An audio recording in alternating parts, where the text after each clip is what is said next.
Mr. Ashish Rakheja, the managing partner at AEON Consultancy. With around 3 decades of professional experience and a postgraduate in thermal engineering, he designed over 3,000 projects, including airports, hotels, hospitals, retail, residential, commercial, and industrial projects. Mr. Ashish specializes in high-performance buildings and is engaged in leading design activities of electro-mechanical services for net zero energy buildings, water townships, and platinum-rated green projects in India. He was the past National President of ISHRAE, along with a board member of ASHRAE USA and a member of over 20 technical societies. He spearheads the green building movement in India as chairman of Technical Committee of IGBC. Today, Mr. Ashish will give us a brief view on low carbon cooling systems. So delegates, let's welcome Mr. Ashish. Grateful to the Thermal Comfort magazine for organizing this session. I think you're doing a great job in carrying out these regular webinars, which are attended well. I can see even in this date, so many people there online that talks about the work you're doing. So let's quickly come to, since there are only 8 minutes allocated, so let's quickly come to the low carbon cooling technologies. I think we set the stage rolling by the initial discussions that we've had. I would just like to say that let's be mindful of the fact that we are going to be the most populous country in terms of population going forward. In next 2 to 3 years, we would overtake China, which also brings in a lot of construction because there's a urbanization taking place. And it is said that a lot of places been said that the construction is going to be a tune of nearly making one Chicago a year. That's in India alone. So you can imagine the amount of construction that's going to come in. We have enjoyed a green building movement, a good 2 decades of green building movement. And today we have more than 12 billion square feet of green space. If I put all the green ratings together, the various green ratings which are operational, and this is a big feat considering just 20 years back, we had one small building of just 20,000 square feet which had gone green. So India has led from front in terms of making the green space. And there's a lot of learning which has come in. And that learning has gone down now to the academics, and the young architects, young engineers are well aware of how to go around and make green buildings, what are the advantages of a passive design which are there. Even our codes and standards have gone there, which are available, like the ECBC that we have. We are one of the few countries in the world who have our own energy code like this, which is dynamic, and it has sort of changed or made our country better in terms of energy efficiency. The industry itself have evolved. There are good equipment, efficient equipment available. The energy and the water efficiency are well understood. There are good equipment certificates which are there. We all understand the importance of certified equipment with world-class products being there. Today, there are bouquet of cooling technologies which are available. Thanks to the 2 decades of green movement, we talk of high COP equipment, and the cooling technologies range from the VRFs to the chillers, which could be screws, centrifugals, even going up to magnetic bearing chiller, which are now, they got introduced a couple of years back, but now they are sort of gaining ground. And what my friend from Briar mentioned about the adsorption chillers also going forward, which deploy the natural refrigerants. There are also beautiful products coming from manufacturers. One of the manufacturers there on the panel itself, I saw this fantastic chiller, small baby chillers starting from 5 tons to 10 tons to 15 tons available, and with a variable frequency drive. So even we have these kind of products which are being made available for smaller application. In terms of the low side cooling, we have seen evolution, and we have had chill beams, which was put in the first net zero energy building in India about 10 years back, which was a small building that was done in Greater Noida, including, and thereafter one of the largest office spaces that was done, about 500,000 square feet, for the Ministry of Environment and Forest in Delhi, where again the chill beams were used. Then we have radiant cooling, which is very successfully being promoted by, or was used by one of the software companies in India, and coupled with the ceiling fans, it's a great job that it has been doing.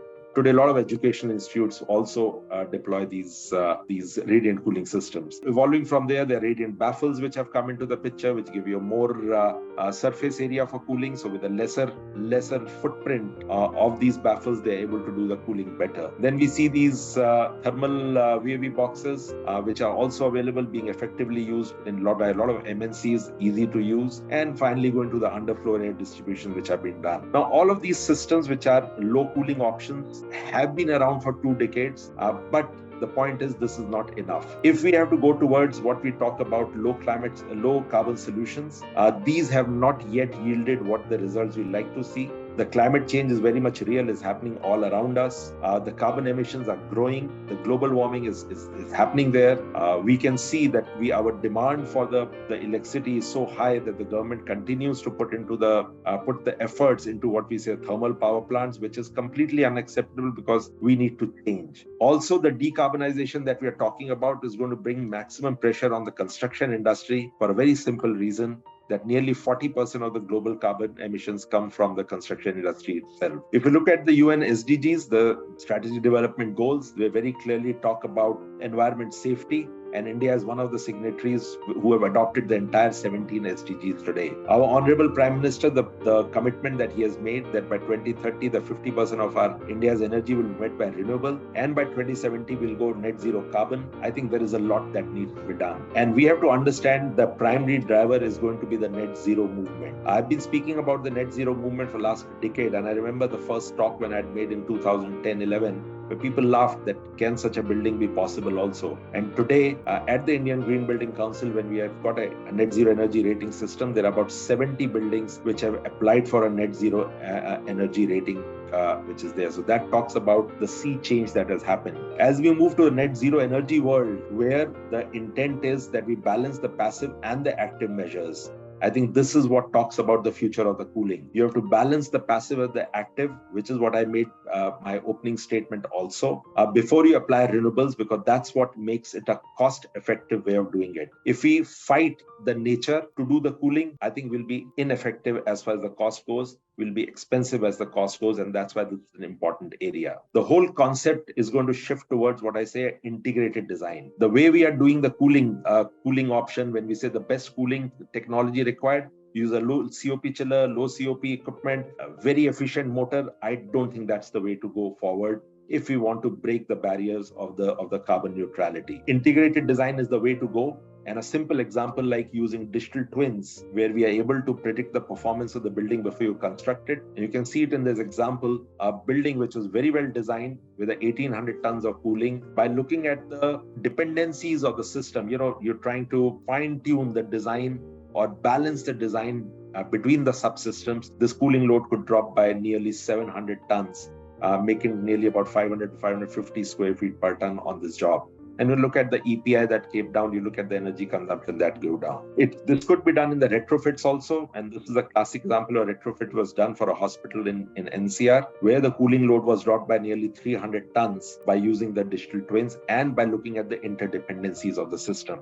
So it is not about just putting the best chiller or best equipment or best AHU or best fan coil unit or a EC fan, but it's about looking at the interdependencies. I was talking about the mixed mode cooling, where this is the technology which I foresee going forward a lot in future, where you allow the nature to come inside the building. Today we block the nature periphery of the building and we fight the nature by using the compressor-based cooling inside the building.